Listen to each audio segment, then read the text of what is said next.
Good morning, students. Welcome back to another virtual session for the subject of economics. We will be starting with chapter 5 today, that is cost of production and concept of revenue. Now, before we start with this chapter tells you or gives you an idea about the different costs that are involved in producing any particular commodity, the interrelationship between the different types of cost. It also gives you an idea about how in a perfect competition and in an imperfect competitive market, the total revenue, the average revenue and the marginal revenue reacts. Now let us first understand the meaning of production, the meaning of revenue, the meaning of cost. Now production basically means, we have already studied that in our previous chapter, that is when any commodity is converted from raw material into a finished goods, we call that process the production process. The different factors of productions are involved.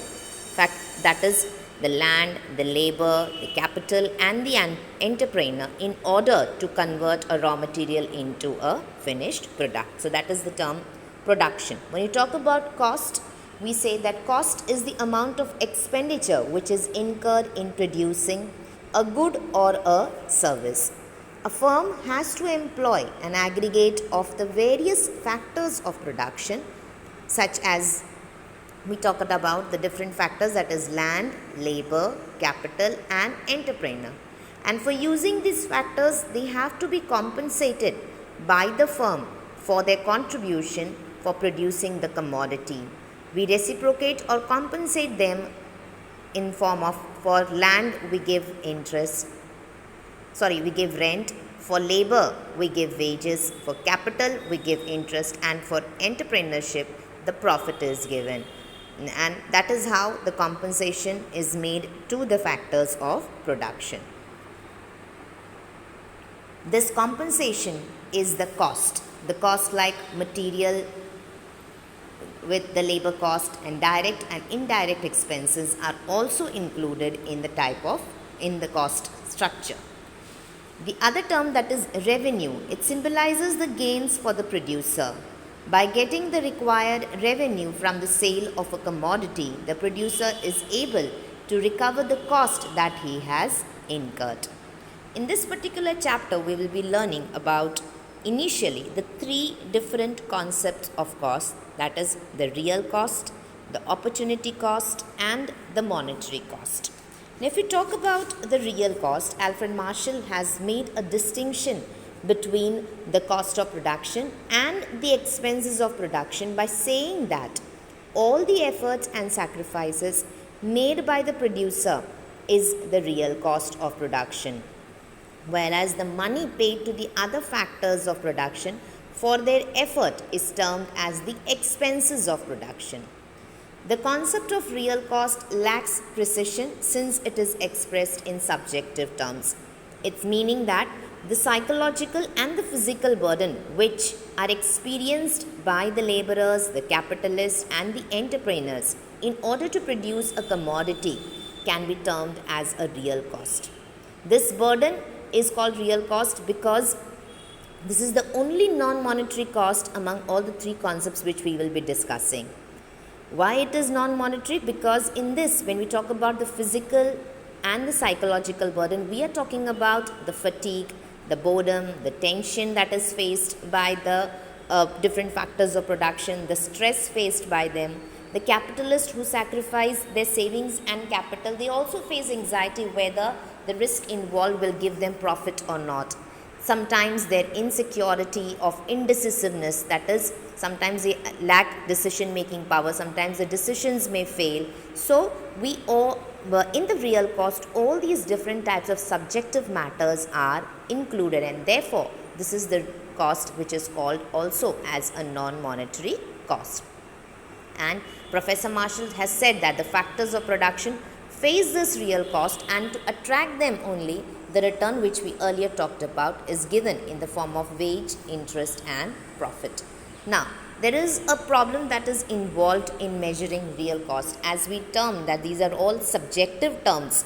They cannot be converted into the form of money The fatigue, the boredom, the pain, the sacrifice, they cannot be measured in terms of monetary terms, and therefore the psychological impact that is created on the different factors of production, as they cannot be measured, so the real cost, although it creates an adverse effect, but still it cannot be measured in the social aspect. So this is the meaning of real cost. Coming down next to the second type of cost that is going to talk about is the opportunity cost.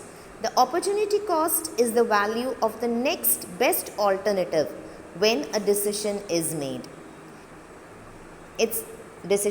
What is given up. For example, if you have got time and you can spend the time either in watching a movie or you can spend the time in reading a book. So any one particular option that will be selected, for example, if you take the option of reading a book or you select the option for reading a book, then you cannot watch the movie at the same point of time. So the opportunity cost basically represents the potential benefit an individual, the investor or the business misses out on when he or she chooses one alternative over another. This concept of opportunity was presented by Austrian economist, and it was properly presented by Marshall. In this particular opportunity cost, we always talk about the different alternative uses of one commodity. For example, a piece of land can be used for different purposes, but they cannot be used simultaneously. For example, the land can be used for agriculture purpose, the land either can be used for industrial purpose, it can be used for residential purpose, but the same piece of land at the same point of time cannot be multi-used. Any one option has to be selected by the owner of the land. So opportunity cost basically tells us about the opportunity that we have foregone by selecting one. In your textbook, they have given an example for a piece of land on which if a wheat is produced, then the income generated is, I think, 2 lakhs, and if rice is produced, then the income generated is 3.5 lakh. A normal rational producer will always go in for more profit, more income, so he will be choosing rice over wheat. So that wheat which he has foregone, that is the 2 lakh rupees which he has foregone, is called the opportunity cost. As we saw, there are problems in measuring real cost because it was non-monetary. There are certain problems which are involved while measuring opportunity cost also. The problem that we face is, if supposing what we're talking about, the commodity or the subjective part has only one use, or it can be used for specific use only, then in that case there is no other alternative which could happen. Supposing if the piece of land is fit for only producing rice or only producing wheat, then there is no alternative that was missed out, that was foregone. So in such cases we say that it is not possible to measure the opportunity cost. So factors which have one use only or which have specific use only, in such a case opportunity cost does not exist. So we have seen real cost, which was non-monetary. We have seen opportunity cost, in which we saw that by choosing one alternative, the foregone alternative that was there, the income that could have been generated by using that other alternative, how much is that cost in monetary terms. The third one is what we're talking about is the monetary cost. Now this concept of monetary cost is useful for further deciding about the price determination of a particular commodity, whether the particular producer is having maximum profit or not, whether the cost of production needs to be reduced, whether this particular material can be sold at the same price or not, etc., etc. So you can say many decisions are taken upon on the basis of this particular cost. That is what is called as the monetary cost. Now when you talk about monetary cost, we can say that the opportunity cost represents the quantum of profit that is let go, whereas when an entity chooses one resources utilization alternative over another, whereas money cost are those actual cash or cost benefit that an entity incurs during its business operations, and therefore this concept is very useful in economics. So The cost that is